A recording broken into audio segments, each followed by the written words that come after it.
Hello everyone, welcome back to EVS academy channel. I hope आप सभी की preparation बहुत अच्छी चल रही होगी और जो हमारी वीडियोस हैं उनसे आपको काफ़ी सारी हेल्प मिल रही होगी, आपके काफ़ी सारे कॉन्सेप्ट्स क्लियर हो रहे होंगे। तो आज फिर मैं ऐसी एक और कॉन्सेप्ट आपके सामने लेके आई हूँ जो कि एफिशिएंसी पे ही बेस्ड है और ये क्वेश्चन जो है बहुत बार रिपीट होता है। ये एक बहुत ही फेवरेट क्वेश्चन है एनटीए का, तो आप इसको बहुत अच्छे से समझिएगा, वीडियो को पॉज करके और इसको खुद से सॉल्व करने की कोशिश कीजिएगा और फिर देखिएगा कि मैंने इसको कैसे सॉल्व किया है। ओके, तो चलिए वीडियो स्टार्ट करने से पहले मैं आपसे एक छोटी सी रिक्वेस्ट करना चाहूंगी कि आप हमारे चैनल को लाइक और सब्सक्राइब कीजिएगा, जिससे कि आपको सारी अपडेट टाइम टू टाइम मिलती रहे। और इस वीडियो को ज्यादा से ज्यादा शेयर कीजिएगा अपने दोस्तों के साथ जो भी एनटीए एनवायरमेंटल साइंस एग्जाम की प्रिपरेशन करें। तो चलिए स्टार्ट करते हैं हम। तो सबसे पहले हम क्वेश्चन पढ़ लेते हैं कि क्वेश्चन में क्या बोल रही है। A 500 megawatt coal based power station is operating at an efficiency of 30%। Okay, इन्होंने एफिशिएंसी दी है कितनी? 30%। यहाँ पे इन्होंने एफिशिएंसी दिया। If a coal has 1% of sulphur content, coal के अंदर क्या होता है? सल्फर होता है। तो उन्होंने बताया कि 1% sulphur content and 1 ton of coal produces. और जब हम 1 टन कोल बर्न करते हैं तो वो कितनी एनर्जी प्रोड्यूस करता है? 8000 kilowatt per hour energy produce करता है। तो इन्होंने क्वेश्चन में पूछा how much SO2 will be emitted daily by the plant. तो यहाँ पे इन्होंने सल्फर डाइऑक्साइड के बारे में पूछा कि वो कितना एमिट होगी। सल्फर कंटेंट इन्होंने हमें दे रखा है। तो चलिए हम यहाँ से सॉल्यूशन दे लेते हैं। तो सबसे पहले हम एफिशिएंसी का फॉर्मूला लिखेंगे। एफिशिएंसी का फॉर्मूला मैंने आपको पहले भी बताया क्या होता है? आउटपुट अपॉन में इनपुट इनटू में 100। एफिशिएंसी हमारी परसेंटेज में होती है।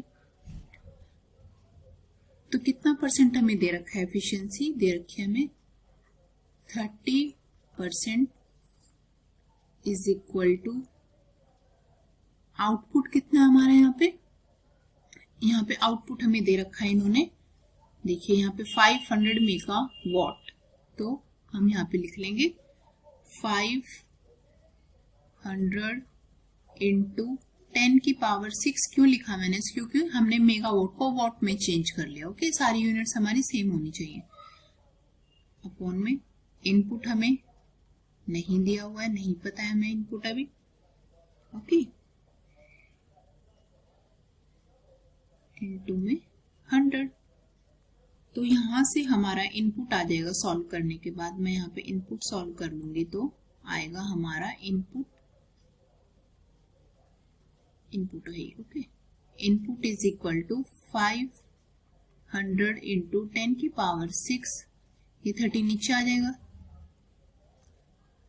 Okay, into 100। तो इसको सॉल्व करने के बाद हमारा आएगा, जब आप इसको सॉल्व कर लेंगे तो आएगा हमारा 166,666.6 इंटू 10 की पावर 6।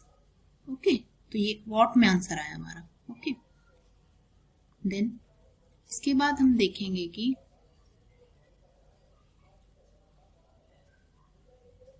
इसके बाद है हमारा, अभी हमें एनर्जी का फॉर्मूला पता है, मैंने आपको बताया नहीं है तो अभी देख लीजिए आप। एनर्जी का फॉर्मूला क्या होता है? Energy is equal to power into time.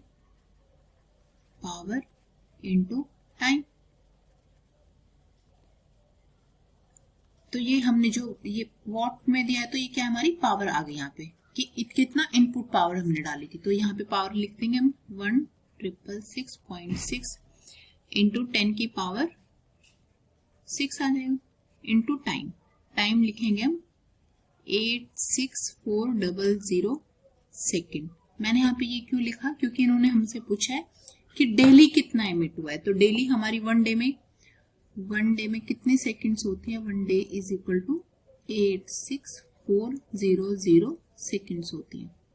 Okay, उसके बाद हम इसको सॉल्व करेंगे तो हमारा यहाँ पे आएगा वैल्यू 14.4 इंटू 10 की पावर 6 इंटू 10 की पावर 2 इंटू 10 की पावर 5 जूल। जब इसका आप सोल्व करोगे तो हम इसको ऐसे भी लिख सकते हैं 14.4 जब मैं इन पावर्स को प्लस करूंगी मल्टीप्लाई में होती है तो ये पावर हमारी क्या हो जाती है प्लस हो जाती है। तो ये आ जाएगा हमारा 10 की पावर 13 जूल।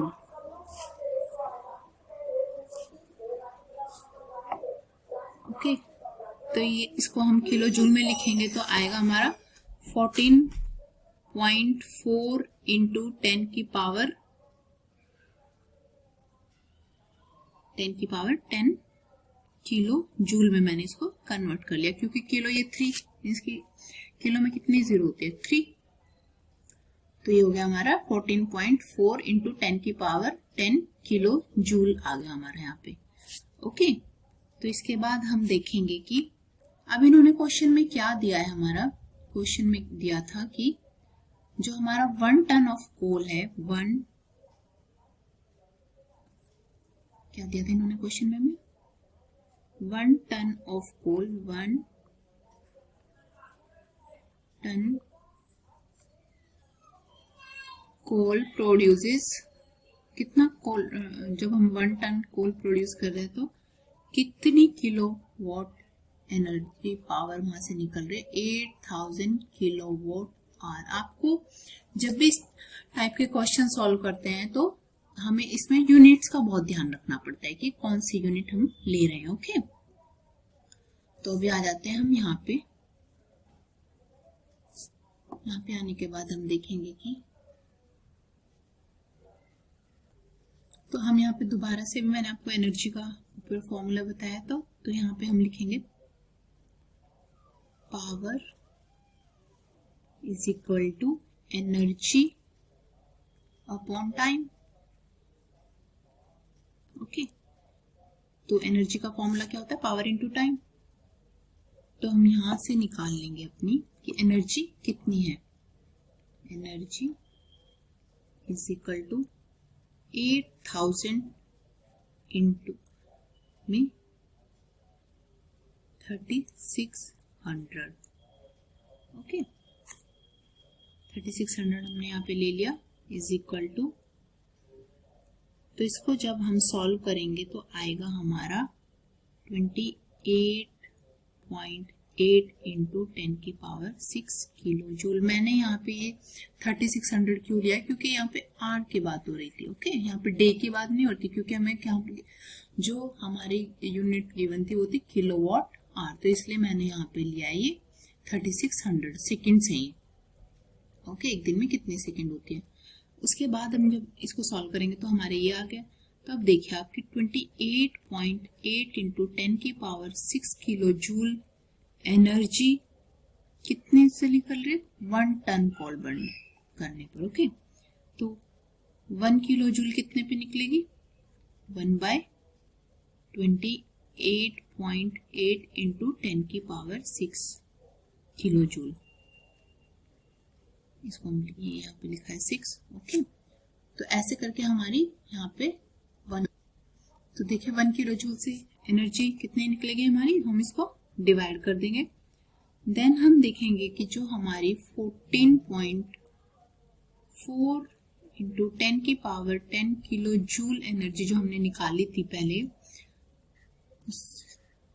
28 उससे कितना, वो कितने टन कोल से निकल रहे हैं हमारी। तो हम करेंगे इसको इंटू 10 की पावर 6 है, इसके साथ इंटू 10 की पावर 6, ये हमारा जो 10 की पावर है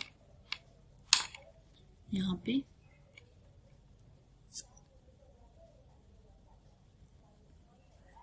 तो यहाँ पे हम देख सकते हैं कि ये हमारी जो पावर है ये यहाँ पे ना 28 इंटू 10 की पावर 6 है। ओके, तो हमने जो ऊपर एनर्जी निकाली थी ये थी इतनी, तो इसको हम जब मल्टीप्लाई इससे, फिर यहाँ पे मल्टीप्लाई हो जाएगा इंटू 10 की पावर 10।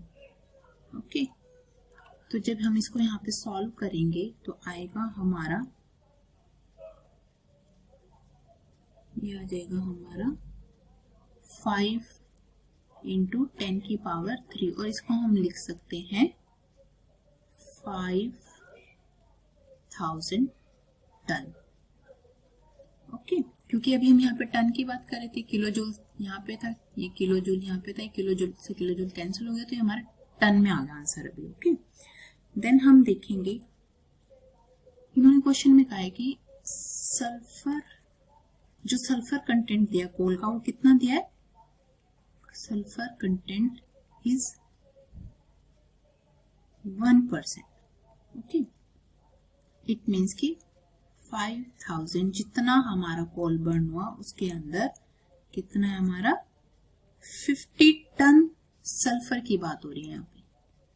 ओके, देन अभी हम देखेंगे कि सल्फर जो था हमारा, मैं यहाँ पे सॉल्व कर देती हूँ इसको। जो हमारा सल्फर का मॉलिक्यूलर वेट क्या होता है 32 ग्राम, मीन्स कितने मॉलिक्यूल से, एंड SO4 इन्होंने SO2 सॉरी पूछा हुआ था, तो इसका हो गया हमारा मॉलिक्यूलर वेट 64 ग्राम। नाउ 32 ग्राम बर्न करने पर, 32 मोल बर्न करने पर कितना निकल रहा था हमारा 50 टन। अभी हमने निकाला है यहाँ पे क्योंकि हमें सल्फर का परसेंट कंटेंट दे रखा था। 1 ग्राम पर 50/32, ये एरो है इसको माइनस में समझना, इतना टन हो जाएगा। एंड जब 64 मीन्स कि जब हम SO2 को निकालेंगे तो ये आ जाएगा हमारा 50/32 इंटू 64 टन ऑफ SO2 आएगा। तो इसको जब हम सॉल्व करेंगे तो आंसर आएगा हमारा 100 टन ऑफ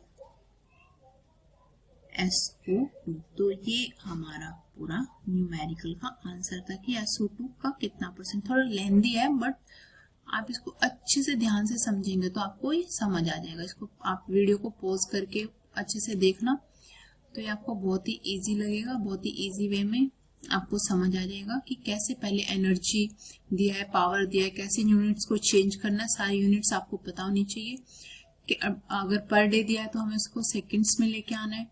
फिर किलोवाट आवर दिया था तो उसको मैंने 3600 सेकंड्स लिखा था। तो इसमें हमारा कौन सा राइट ऑप्शन हो जाएगा, राइट ऑप्शन होगा हमारा, कौन सा राइट ऑप्शन हमारा B. So B is our right option. Okay. I hope आपको भी ये पूरा समझ आ गया होगा। आप इसको वीडियो को पॉज करके बहुत अच्छे से समझना तो आपको ये क्लियर हो जाएगा। Thank you so much.